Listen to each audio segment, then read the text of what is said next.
श्री गणेशाय नमः। ओम नमो भगवते वासुदेवाय। कार्तिक महात्म व्रत कथा छठवां अध्याय।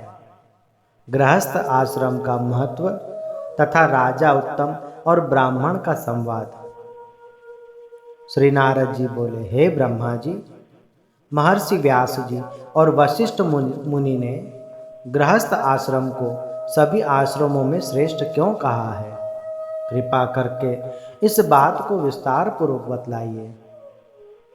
ब्रह्मा जी बोले, हे नारद, मैं तुम्हें गृहस्थ आश्रम का महात्मा बता रहा हूँ, तुम ध्यान पूर्वक सुनो। जैसे सभी नदियों में गंगा जी श्रेष्ठ है, वैसे ही सभी आश्रमों में गृहस्थ आश्रम उत्तम माना गया है।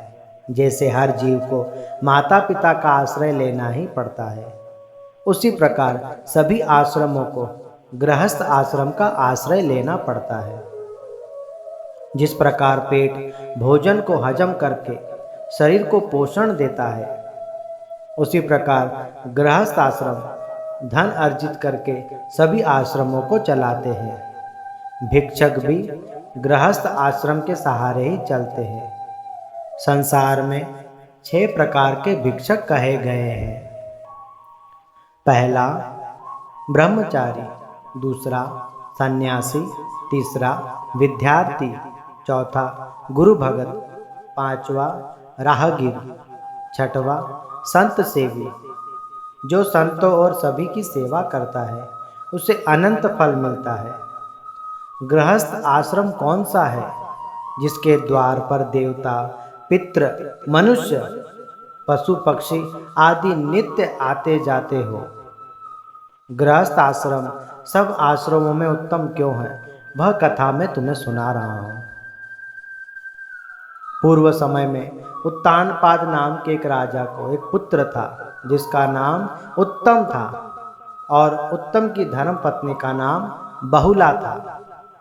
राजा और रानी में अत्यंत प्रेम था। एक बार राजा और रानी दरबार में बैठकर नृत्यांगना का नृत्य देख रहे थे। तभी राजा ने रानी को मदिरा का प्याला पीने के लिए दिया, पर रानी ने मना कर दिया और अपना मुंह फेर लिया, जिससे राजा को अत्यंत क्रोध आ गया और उसने सैनिकों को बुलाकर कहा, इस दुष्ट ने मेरा अपमान किया है, इसको ले जाकर निरंजन वन में छोड़ आओ। राजा का हुक्म सुनकर सैनिकों ने रानी को रथ पर बैठाकर निरंजन वन में छोड़ दिया। कुछ समय पश्चात राजा को अपनी गलती का एहसास हुआ, परंतु राजा अब क्या करे? उसने आज्ञा जो ऐसी दे दी थी और रात दिन अपनी स्त्री की चिंता में ही चिंतित रहने लगा, इसलिए दूसरा विवाह भी नहीं कर पाया और धर्म मर्यादा अनुसार प्रजा का पालन पोषण करता रहा। एक दिन एक ब्राह्मण अत्यंत दुखी और परेशान होकर राजा के पास आया और राजा से बोला, हे राजन, मेरी स्त्री को ढूंढ कर दीजिए। मेरी स्त्री को पता नहीं कौन उठाकर ले गया। आप कृपा करें और उसे ढूंढने में मेरी सहायता करें। मैं रात को अपनी धर्म पत्नी के साथ सोया था और रात में ही मेरी धर्म पत्नी को कोई चुरा कर लेकर गया। मैंने बहुत प्रयास किया, इधर उधर पता किया, परंतु कोई लाभ नहीं हुआ। हे राजन, तुम इस राज्य के मालिक हो, इसलिए प्रजा का ख्याल रखना तुम्हारा कर्तव्य है। तब राजा बोले, हे ब्राह्मण, मैंने तुम्हारी धर्म पत्नी को कभी नहीं देखा है और ना ही मुझे उसके स्वभाव के बारे में कुछ मालूम है, तो मुझे कैसे पता चलेगा कि तुम्हारी धर्म पत्नी कैसी है और कौन लेकर गया होगा? मुझे उसके स्वभाव, उसके स्वरूप के बारे में कुछ बताओ, जिससे मैं कुछ कोशिश कर सकूं। ब्राह्मण बोला, हे राजन, मेरी पत्नी शक्ल की अत्यंत कुरूप है, अत्यंत काली, बड़े बड़े दांत, बड़ी लंबी, उसके बाल सफ़ेद तथा होठ भी कटे अथवा फटे हैं। ऐसे अवगुणों से भरी हुई होने के बावजूद वह मुझे अत्यंत प्रिय है। मैं उसकी कभी भी निंदा नहीं करता। राजा ने बोला, हे ब्राह्मण, ऐसी बदसूरत स्त्री, ऐसी काली कुरूप स्त्री का तुम क्या करोगे? उससे भी अच्छी और सुंदर स्त्री मैं तुम्हें अपने राज्य में से दिलवा देता हूँ। तुम उस स्त्री की चिंता छोड़ दो। ब्राह्मण बोला, हे राजन, तुम्हारी यह बातें शास्त्र और वेदों के विरुद्ध है। संसार में हर एक मनुष्य का फर्ज है कि वह अपनी पत्नी की रक्षा करे, क्योंकि उनके द्वारा ही आत्मा रूपी पुत्र का जन्म होता है। इसलिए स्त्री की रक्षा करना आत्मा की रक्षा करने के समान है। यदि स्त्री रूपी रत्न की रक्षा नहीं करेंगे तो वर्ण संकर संतान का जन्म होगा, जिसके कारण सभी पितृ नरक में पड़ेंगे और हमें भी नरक भोगना पड़ सकता है। स्त्री के बिना धर्म की हानि होती है। हे राजन, शास्त्रों में भी कहा गया है कि जहाँ पर माता, बहनों और स्त्रियों का सम्मान होता है, वहीं पर भगवान का वास होता है। इसलिए हे राजन, जो मेरी धर्म पत्नी गुम हुई है, कृपया मुझे वही ला कर दीजिए। ब्राह्मण की अजीब बातें सुनकर राजा उसी समय ब्राह्मण को लेकर रथ पर चढ़कर वन की ओर चल पड़ा। ऋषियों की कुटिया और आश्रमों में जांच करने लगा और उन्होंने अचानक एक तेजवान ऋषि को देखा। राजा को अपनी कुटिया में देखकर उस ऋषि ने बोला, हे राजन, मैं तुम्हें अच्छी तरह जानता हूँ। तुम राजा उत्तानपाद के पुत्र उत्तम हो। राजा बोला, हे ऋषि, आपकी बात तो बिल्कुल सत्य है। मैं यहाँ पर इसलिए आया हूँ क्योंकि इस बेचारे ब्राह्मण की स्त्री कहीं खो गई है। परंतु आप कृपा करके यह बतलाइए कि मैं आपकी कुटिया में आया हूँ और आपने मुझे अर्घ नहीं दिया, इसका क्या कारण है? ऋषि बोले, हे राजन, इसमें कोई शक नहीं है कि तुम्हारा बड़े कुल में जन्म हुआ है, पर मेरे ख्याल से तुम अर्घ देने के लायक नहीं हो, क्योंकि तुमने अपनी पतिव्रता स्त्री को इस निरंजन वन में अकेला ही छोड़ दिया है। इसलिए तुम धर्म से पतित हुए हो। पुरुषों का यह धर्म है कि वह हर तरह से अपनी पत्नी का आदर सत्कार सहित रक्षा करे। जिस घर में स्त्रियों का अपमान होता है, भगवान उस घर को श्राप देते हैं। रिद्धि सिद्धि वहाँ से निकल जाती है। उस घर में हमेशा दुख, दारिद्र और किल किल लगी रहती है। जिस घर में पति पत्नी का आपस में अत्यंत प्रेम हो, एक दूसरे का मान सम्मान करते हो, थोड़ा धन होने में भी बड़ा संतोष रहता हो, जिनकी संतान आज्ञा में रहती हो, उनके लिए यह संसार ही वैकुंठ के समान है। ऋषि के वचन सुनकर राजा हाथ जोड़कर बोले, हे प्रभु, आप त्रिकालदर्शी हैं, आप सब जानते हैं। कृपा करके बतलाइए कि इस ब्राह्मण की स्त्री कौन लेकर गया है?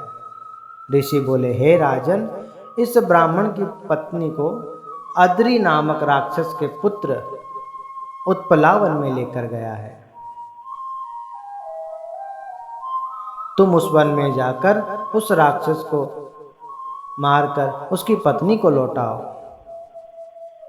राजा उस समय उत्पलावन में पहुंचे और वहां पर एक वृक्ष के नीचे बैठी हुई ब्राह्मण की स्त्री को देखा और उससे जाकर पूछा, तुम इस वन में कैसे आई? तब ब्राह्मणी बोली, हे राजा, मैं अतिग्रत ब्राह्मण की कन्या और विलास प्रतु की धर्म पत्नी हूँ। मुझे अद्रि राक्षस का पुत्र चुराकर इस वन में लेकर आया है। मैं यहाँ पर अत्यंत दुखी हूँ। मुझे समझ में नहीं आता कि मुझे यहाँ पर क्यों लेकर आया है। राजा ने बोला, तुम चिंता मत करो, मैं तुम्हें तुम्हारे पति से अवश्य मिलवाऊंगा।